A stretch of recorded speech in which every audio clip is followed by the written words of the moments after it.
at the next section of the student journal. What page is this? This is page 7. Solving multi-step equations. Let's see here. Section 1.2, solving multi-step equations. If you found the last section simple, this one is going to be essentially just one step more difficult. So again, we're just going to skip all these things and just get to the meat of the lesson, really. As a reminder, inverse operations means opposite operations, so the inverse of subtraction or addition and subtraction are the inverse of each other, and same goes for multiplication and division.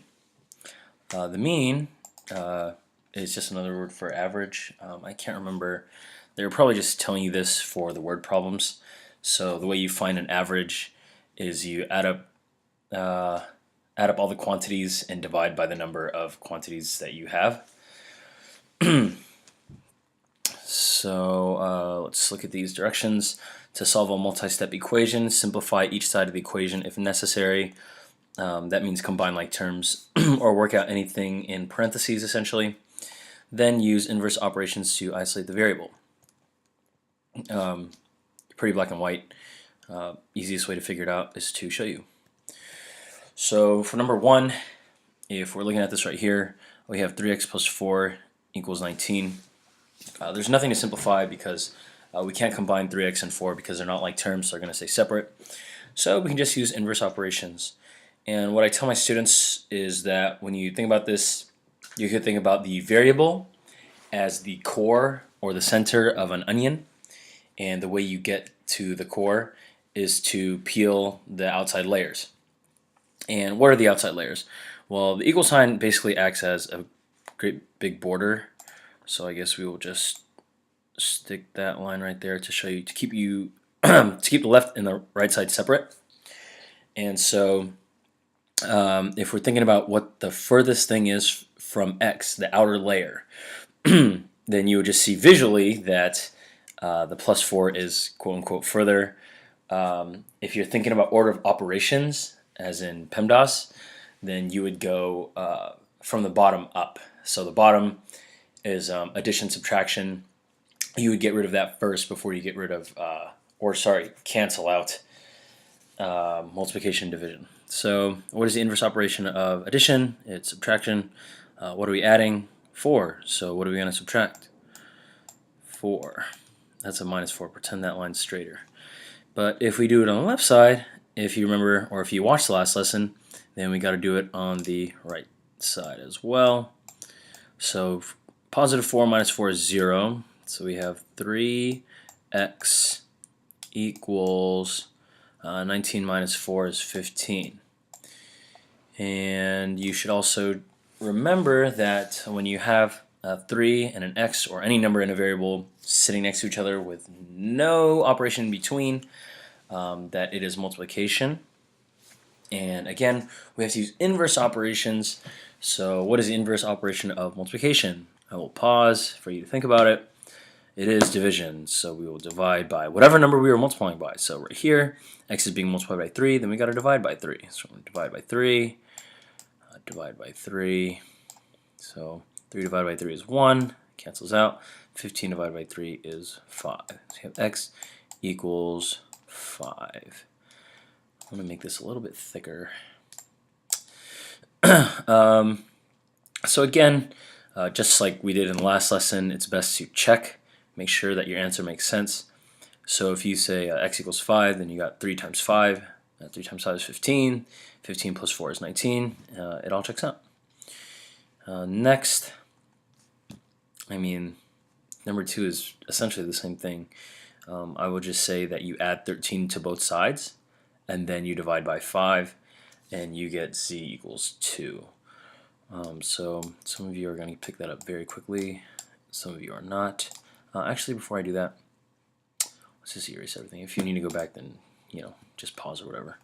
But with this problem, again, don't forget that the equal sign acts as a sort of border.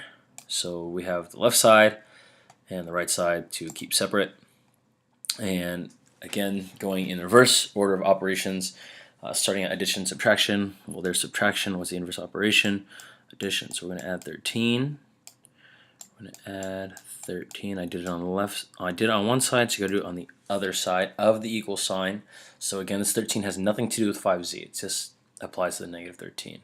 So you have negative 13 plus 13 is 0. I have a 5z left over.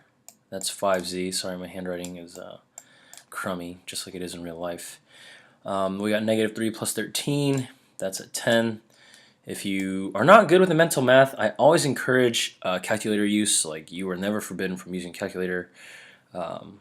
It's your best friend, but it's only as good as the person using it. So you should know how to use a calculator.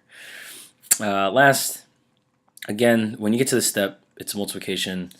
So inverse operation is division. You divide by 5.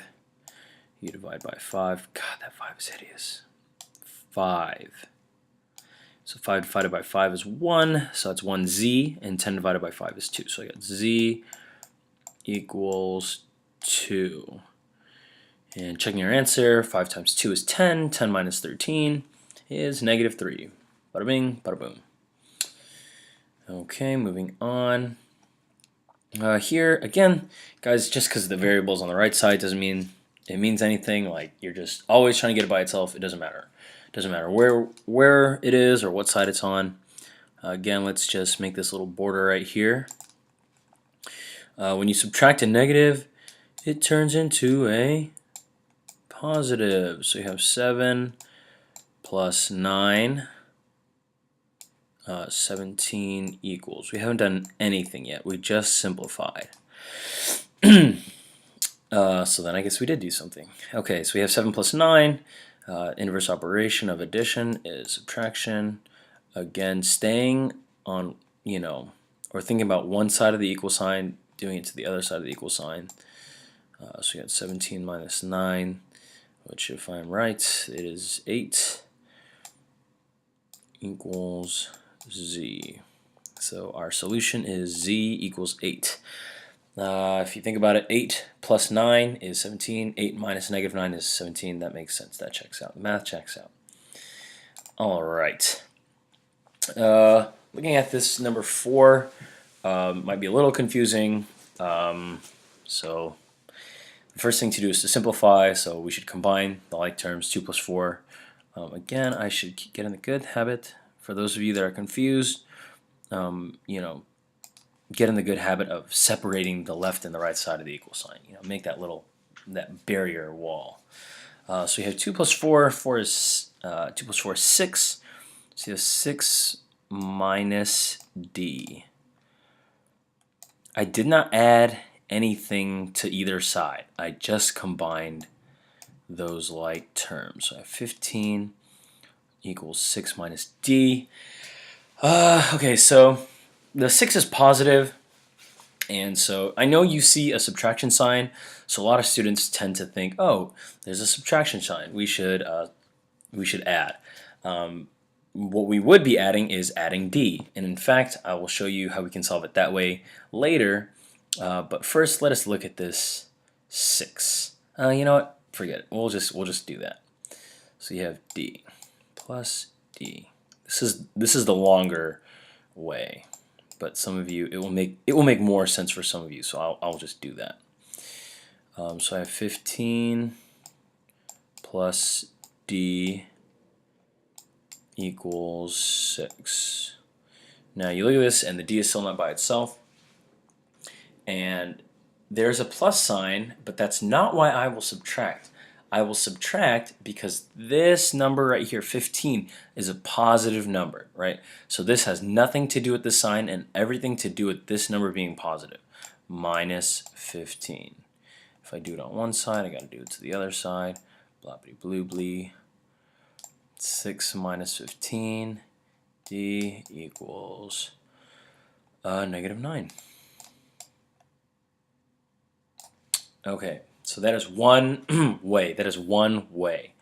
D equals negative 9, so 2 plus 4 is 6. 6 minus negative 9 is really 6 plus 9. So that is 15. That checks out. So I'm going to erase all this, and we're going to go, and we're going to say, okay, well, would you look at that? 6 is a positive number, and how do I get rid of a positive? Well, you got to make it a negative, or you gotta subtract it. So I will subtract 6, and again my barrier is right here. So if I do it on the one side, this being the right side, I gotta do it to the left side. So 15 minus 6 is 9 equals negative d. Negative d. You cannot just ignore that negative sign and say, oh, it must just be d. Like, no, it's not. So again, now I have a negative sign. Well, really that's like an understood 1, like the implied 1. So it's being multiplied by -1. So the inverse operation of multiplication is division. So I'll divide both sides by -1. I'll divide both sides by -1.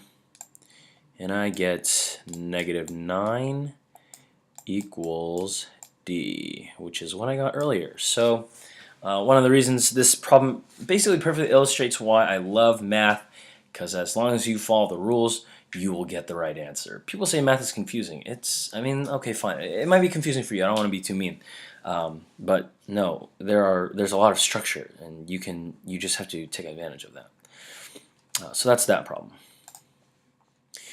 Alrighty, let's just scroll down a little bit before we get to this. So again, I use the analogy of the onion, but you could also just, the way you understand it, you could just go reverse order of operations. So again, PEMDAS, well, at the end of PEMDAS is addition, subtraction. Let's start there. We have this subtraction, so you would add 5, add 5, and oh, I forgot to, for those of you who need that little line of distinction or whatever. -9 plus 5 is -4, so I have f divided by 4, or f over 4, equals -4. And how do you cancel out division?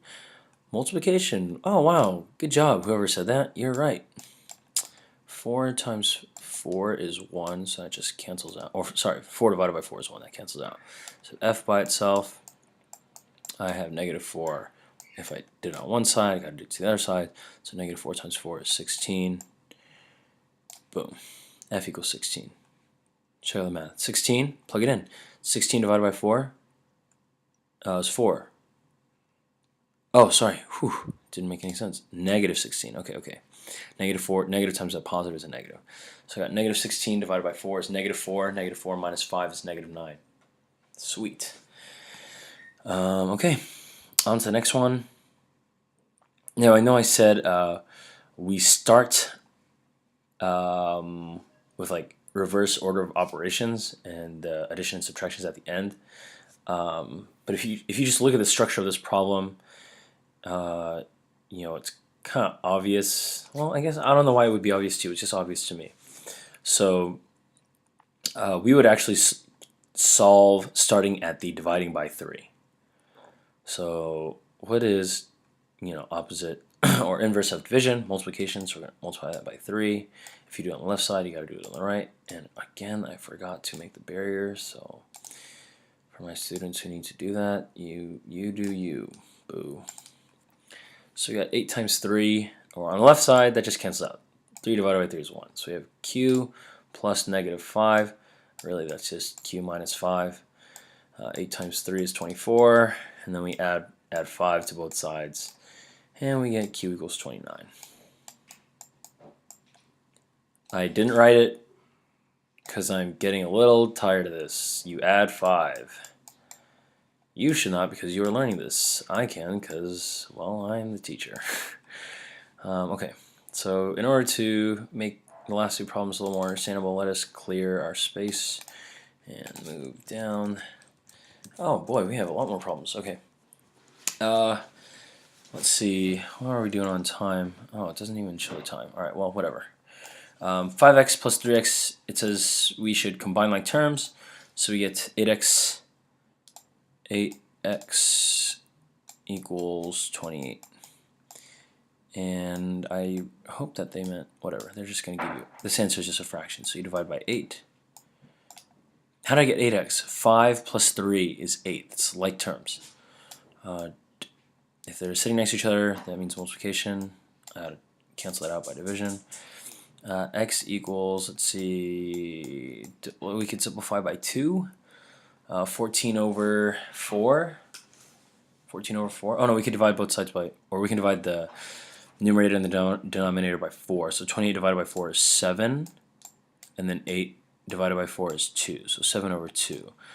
That's a simplified form, and you should always simplify. 5z minus 2z is 3z. Minus 4 is equal to negative 7. And then you go ahead and you add 4. Jeez, this demo is just me doing the work. Well, I mean, you are watching this on your own, so I mean, whatever. I don't feel bad about this. It's good that you are taking the time to enhance your education. Good for you. So yes, I have no problem doing and explaining every single problem. 3, and again, like, I know I'm kind of cutting off on the commentary, but like all you gotta do is think about inverse operations. So this is multiplication, you gotta divide. This is subtraction, you gotta add. How did I get 3? 5 minus 2, or 5z minus 2z is 3z. They're like terms, you can combine them. 3 divided by 3 is 1, so I got z, and I got negative 3 divided by 3, which is negative 1. I'm just going to keep moving on. If you feel the need to replay it, you know, thank God for YouTube's rewind. Okay, we got, so this one looks kind of dicey. When you combine like terms, you just got to take the symbol in front of the term. So if that was a minus, it would be 12x minus 2x, but it's a plus, so we're going to add them together. 12x plus 2x is 14x. You cannot combine it with the 4 because the 4 has no x, they're not like terms. 14x plus 4 equals 39. We're going to subtract by 4 and we're going to divide by 14. Alright? I'm not even going to, like, that's literally pretty much like this at this point after you subtract by 4. You get 14x equals 35, you divide both sides by 14, just like we divided both sides by 8 on number 7. Let's see here. 9z minus 4z. Oh, this is good because it will show you what I was talking about. So talking about combining like terms, you take the symbol. 9z minus 4z is 5z. 5z minus 5 equals negative 5. You add 5.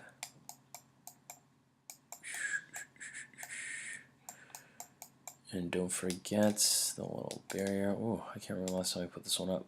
Put there. Left side and right side. Cancel. Negative 5 plus 5 is 0. So some students often get confused and they say, hey, there's nothing left. What do I write? I love that. Guys, what number represents nothing? 0. Oh, yeah, that's right, 0. So on the right side we have a 0. 5z equals 0.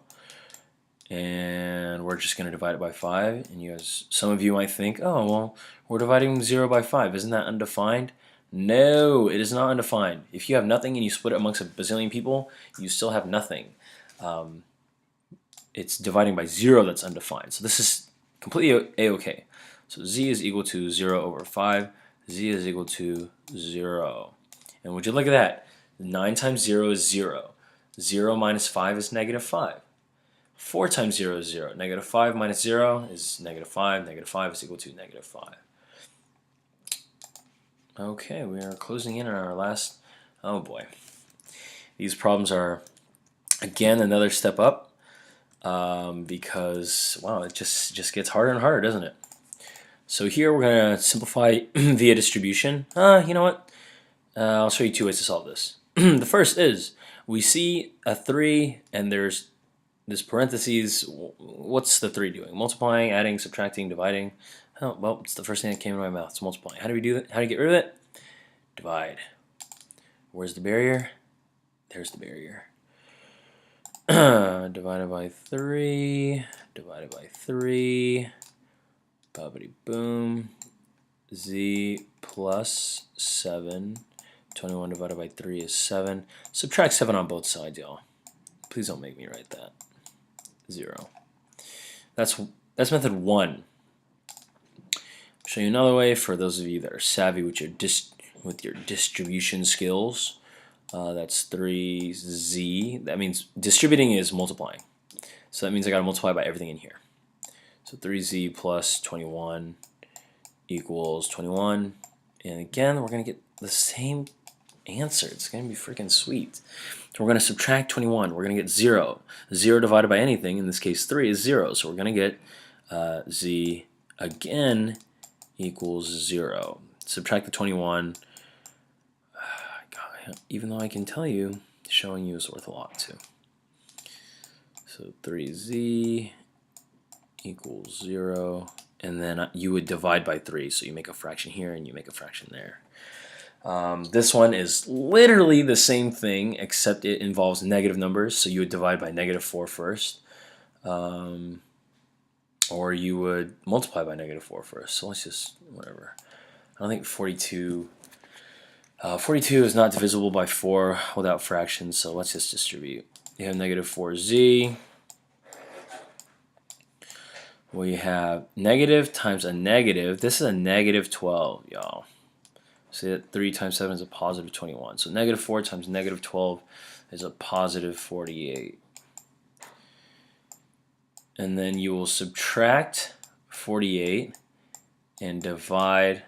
You will subtract 48 on both sides. 42 minus 48 is -6.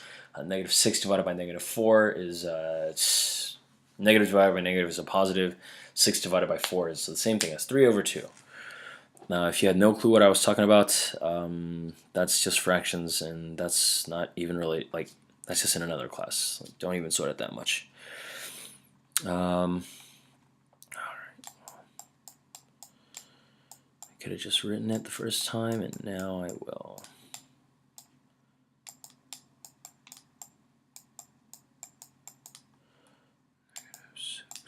So you should, the very least you should recognize is that you have to divide -6 by -4, and that a negative divided by a negative is a positive. So at the very least you should be able to write that. No doubt about it.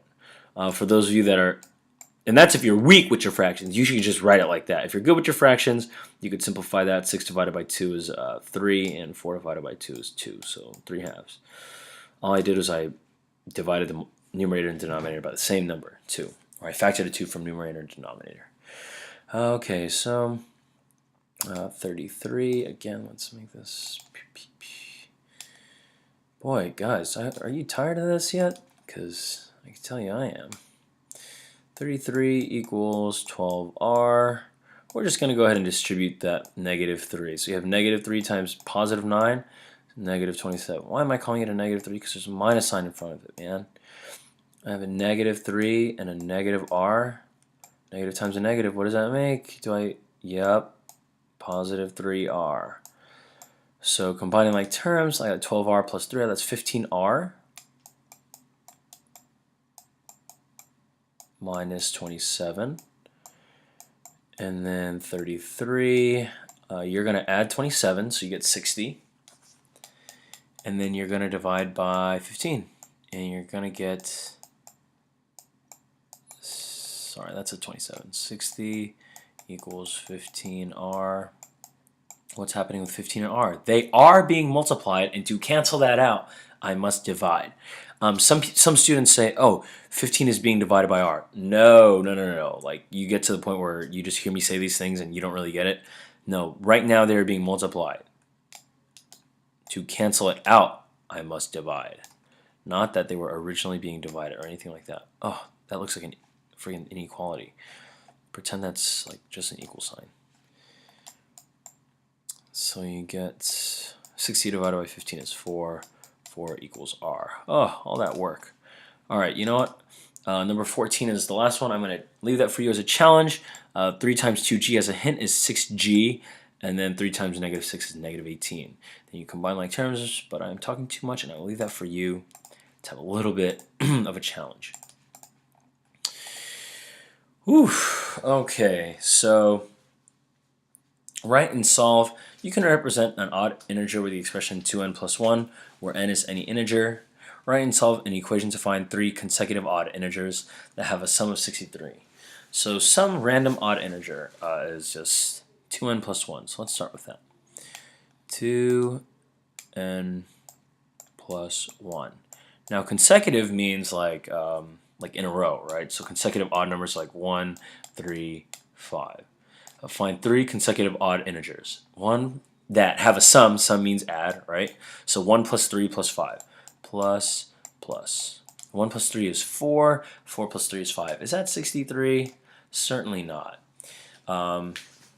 So we could sit here and say things like, oh, okay, well, 1, 3, 5. Well, let's try 3, 5, 7. Okay, well, 3 plus 5 is 8.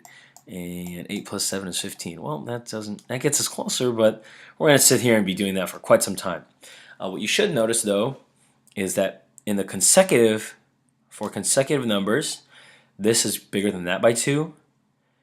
The second integer is bigger than greater than the first integer by 2, and the third integer is greater than the second integer by 2. So what does that mean? I'm just adding 2, right? So what I'm going to do is, this is my first integer. So pretend that it's just one. I know it's 2 terms, but we are treating it as one integer. And I'm going to add it, right, because it's sum, and this has to be 2 greater than this one. So what I'm going to do is I'm going to take this exact same thing except add 2 to it. So I have 2n plus 1 plus 2. What is 1 plus 2? 3. If you said 3, good for you. If you did not, you're probably in the right math class. Well, yes. And lastly, the third term has to be 2 greater than the second term. So what's 2 greater than this? Oh, well, 2 greater than 3 is 5. So you have 2n plus 5 equals 63. So you have combine your like terms, 2n plus 2n plus 2n, 6n. You can't combine any. You would start off with the parentheses, but you can't combine anything in there because of they're not like terms. So 1 plus 3 is 4. 4 plus 5 is 9. So you have 6n plus 9 equals 63. I'm going to leave it to you to solve that. I will even tell you how. You subtract the 9 and then you divide both sides by 6. You divide 9. You subtract 9 on both sides and then you divide both sides by 6. That's what I mean. All right. Moving on. Oh boy. Your cousin is 8 years older than your brother. Oh, okay. Well, you know what? Let's do both of these. One angle of a triangle has a measure of 66. The measure of the third angle is 57 more than half the measure of the second angle. The sum of the measures, blah, blah, blah, blah, blah. One angle is exactly 66. The measure of so that's first. And there's 3, because a triangle has 3 angles. Tri means 3, right? The measure of the third angle is 57 more. That means we've got to add 57. Then half the measure of the second angle. The sum of them. Okay, so we have the measure of the third angle is 57 more. So whatever the second one is, we're just going to leave it. We're just going to call it plus x. We don't know what it is. Plus the third one is 57 more than half the measure of the second angle. So what's half of x? Well, 1/2 x. You could call it 1 over 2x, or we could call it 0.5x. I know a lot of you guys prefer decimals, so whatever. 180. So we could say 66 plus, again, we would start in the parentheses, but there's nothing for us to do there, really. Here there's an understood 1, so x is really 1x.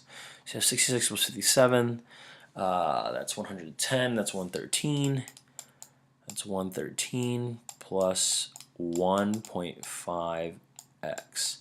So equals 180. You're going to subtract by 113, and then you will divide by 1.5. In this problem, the calculator is your friend. Subtract both sides by 118, divide by both sides by 1.5. This is just a 2-step equation, just like all the other ones. Okay, your cousin is 8 years older than your brother. Cousin is brother plus 8.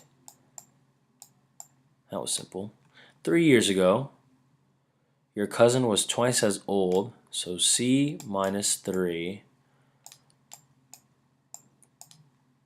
was twice as old as your brother. Let's see. Your cousin, 23 years ago, your cousin was twice as old. How old is your cousin? How would I set this up, actually? I feel like I'm setting up a system of equations, which is not really the right way to approach this problem. Let's see. 3 years ago, your cousin was twice as old as your brother. So C minus 3 is equal to what? 2B? Sorry. Was twice as old as your brother, but this is your brother 3 years ago. So you have to take 2 times B minus 3. Is that right? C equals B plus 8. Your cousin is older than your brother. 3 years ago, your cousin was twice as old as your brother. So this is your brother's current age, your brother's current age, your cousin's current age, your cousin's current age minus 3. Okay, so this makes sense. So I could say if C is equal to B plus 8, this is like a substitution type deal. So that means they're equal. If they're equal, that means they have the same thing. That means one can replace the other. So this is going to replace C. So I have B plus 8 minus 3 equals 2B minus 3. B, again, you cannot do anything within the parentheses because there's no like terms, so you just go B plus 8 minus 3, which is really B plus 5. Positive 8, negative 3. And then I have, we're going to distribute that too. 2 times B, 2 times negative 3. So I got 2B minus 6, add 6, so 11, B plus 11. I know we're running out of space, sorry guys. We're going to subtract B from both sides because it's positive. And if there's no number, it's just a 1. So really that's 0. 11 equals 2B minus 1B. So your brother, I do believe, is 11. And if the cousin is 8 years older, then 11 plus 8 is 19. Oh God. And 3 years ago, the cousin was 16. And 3 years ago, the brother was 8. So the math checks out. All right, guys, that's it for section 2. I hope that wasn't too long. If it is, make sure you speed up, pause wherever you need to pause, but also speed up the video as you're watching on this one and future ones. Thanks for tuning in.